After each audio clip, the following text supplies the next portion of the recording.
Anybody out there can follow a few steps to achieve a cozy aesthetic, but you're like me, you don't just want an aesthetic, you want a whole cozy lifestyle. So today I am sharing 7 ways to make your home livably, over the top, ridiculously cozy in a way that engages all of your senses and makes you have a whole cozy life.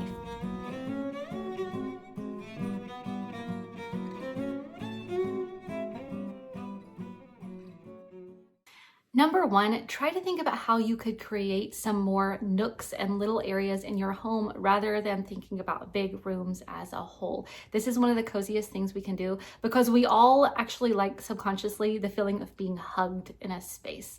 So one way that I've done this is by transforming this room, which was supposed to be the dining room, into a little sitting area and putting our dining room cafe style pushed against a wall. Everyone loves this. I love this. The kids can sit and talk to me while I'm cooking, and it just creates a super cozy environment, even though it feels like there would be no space for another sitting room here. We also have another little area that we have a couple of chairs in and a couple of little places to sit. And it's so funny because we have like a big living room with a huge sectional that can fit a lot of people. But anytime, even if like 20 people are at our house, they want to squeeze into the smaller spaces and everybody ends up just cramming together, sitting on the floor, talking and having a good time. And I just think that's so telling to creating a cozy experience.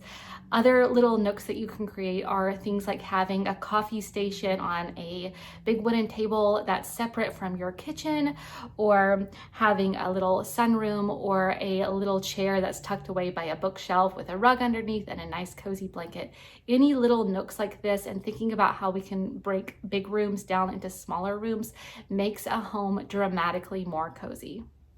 No matter what kind of home you live in, see your home as an opportunity to totally customize it to make it so you. Customize every single corner. Don't do it all at once, but as you go along, take your time to just put your own stamp on everything you do, both in a way of design and decor, but also in a way that functions right for your life, because that makes it cozy when you can live freely in your home in a way that's really comforting. Some ways that I have done this are by little things like putting our dishes in the pantry where the kids can reach them instead of storing food there and then having to reach up on high shelves in the kitchen for dishes. That just makes sense to me.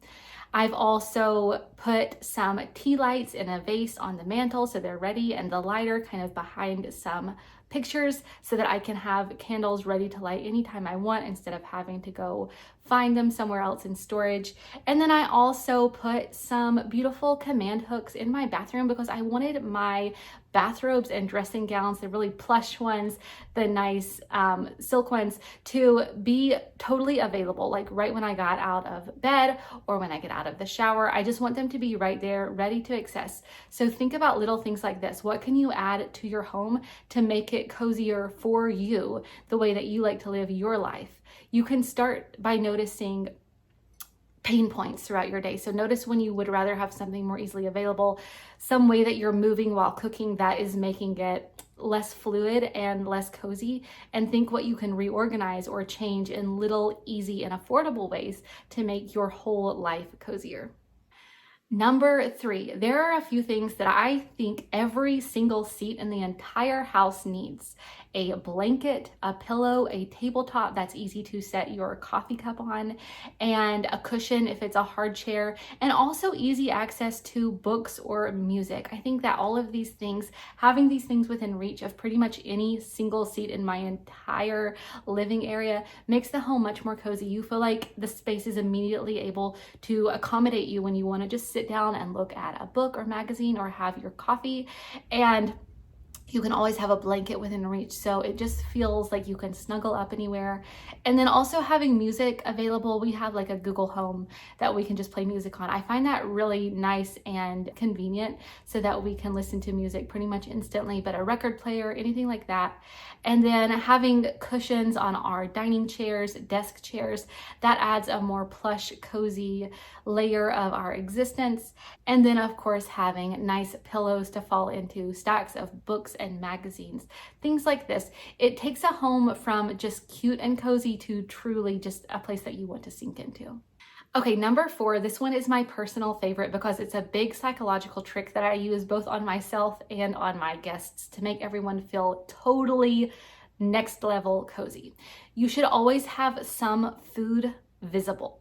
This could be something like a bowl of fruit. I think that's pretty standard, but I like to have a pastry case where I always replenish it with something like homemade muffins or bread or anything I have, even if they're not homemade, even if they're from the store, I might put some cookies in there. Anything like that, being able to visually see something to eat, especially something with carbs or butter or anything like that, it just signals to the brain that this is a place of rest and abundance where there is food to eat. Of course, most of our food is tucked away in our pantry and in our refrigerators, freezers, and so on. And we don't want to have all of our food just out to view.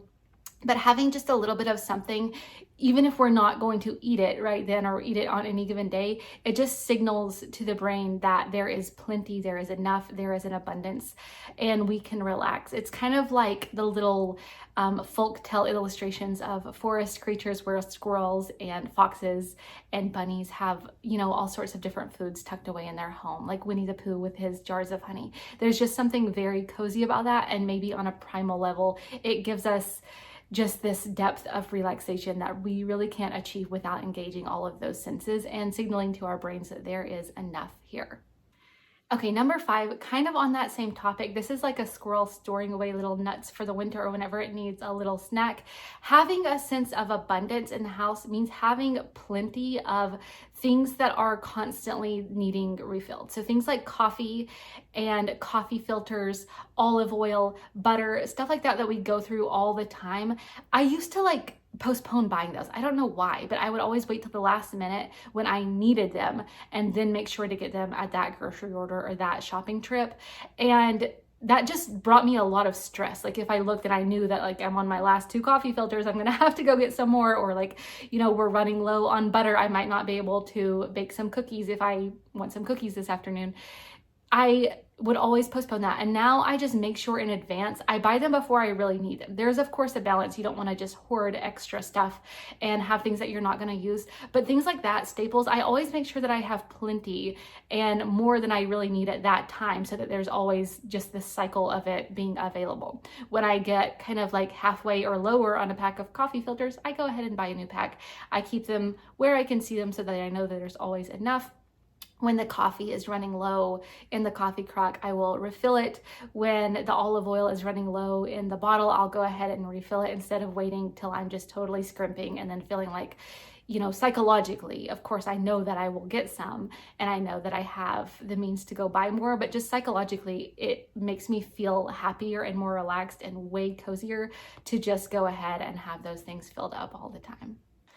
Okay, number 6, I like to have a command center because to me, coziness as a lifestyle is also very tidy, and it means that I have a home where I can be very productive with my time and keep things nice and organized, because that's kind of how I am as a type A person. So I like to have one designated spot in the home as a command central for me as the homemaker, wife, and mom. For a long time, this was just a little space on my kitchen counter. But then I realized that I just always wanted a kitchen desk. You know how some houses have a little desk built into the kitchen? I always thought that was so wonderful, but our house right now doesn't have that. So I finally realized that I had a desk small enough. It's a beautiful wooden desk that my grandfather made years and years ago, that it could tuck into the side of my kitchen just under the window. And it has totally changed the way that it feels. It feels very intentional and cozy. I have my planner there, always open to the week that I'm on so I can see things. I keep a running grocery list there for whatever we might need. I also have my wall calendar right within reach. And then just to the left of me is the tea station where I can quickly and easily turn the kettle on, make myself a cup of tea if I'm doing a little planning session.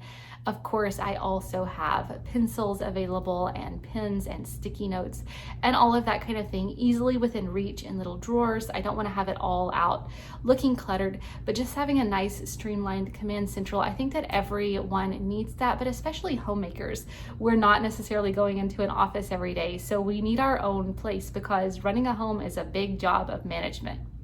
And finally, number 7, this is my biggest tip to take things from being just decorated to truly lived in as a living expression of you and truly a cozy grandeur home. You have to really layer your items and decor, and this can only be done over time. One time I had a friend who told me about a home that she visited where this couple had just moved into their house and they did a huge shopping trip in one day and just bought a ton of furniture, but also decor items. And she was just impressed by how they had pulled that all together. I remember being shocked to the point of almost feeling nauseous because it made me sad in some way. I'm sure it was beautiful, but I just think that decor takes time to curate. And it's not just about buying something that looks cute at Home Goods or even, expensive decor shops, or even getting an interior designer who's gonna design every little vase and every little, thing in your home. Layering takes time, and this is what makes homes truly beautiful because it adds depth that cannot be duplicated or otherwise achieved even with the best interior designer in the world. You have to have items that you add to your home over time because these items tell a story. Every time you add a little trinket that you bought while you're on your favorite European vacation, or a little heirloom from a family member who passed something on to you. Every tiny item, no matter how big or how small, it subconsciously adds memories into this deep fabric of our lives that we experience in our homes. And what I like to do is just really think of it as an evolving story. Sometimes there is an item in my home that I'm just like, we've had this for a long time. I don't really feel this anymore. It was special at one time, but it's not something that I care about at all. And in some ways it might even be bringing me stress. I will lovingly give that to someone else or donate it to a little home shop. And then sometimes while I'm out and about at a rummage sale, a thrift store, or even a decor store, I might see one item or two items that I just absolutely love, that fill my heart with so much happiness and heart glow that I will buy it. This just happened the other day. I was at my favorite thrift store in the town where my parents live, and they had this adorable handmade, somebody just made this, painted this sign that says welcome in Dutch, and I had to have it. I love the color. I love that like natural wood, and it's just something so simple that I will put up. Could I have bought that at a home store? Yeah, sure. But what is making me so happy about it is not just how cute it is, but that I had spent that day in that little pop into the thrift shop with my daughter, who I love so much. And that's one of our favorite little activities to do together sometimes on a weekend, is go and look for treasures. So little memories like that, whether we even consciously remember exactly what happened that day or not, they just bring love to a home, and they bring this sense of being hugged and just wrapped in memories and a happy life, and you just can't duplicate that any other way. So imagine layering textures, imagine layering decor, photo frames, anything that you have in your home. Layer, layer, layer. This is the key to the most cozy grandeur homes out there. If you have been in a home ever that just felt like you could totally sit back and relax, I guarantee the owners of that home had worked with layering, whether they meant to or not, just like, adding little things here and there over your lifetime to create and curate a space that is so immersively yours.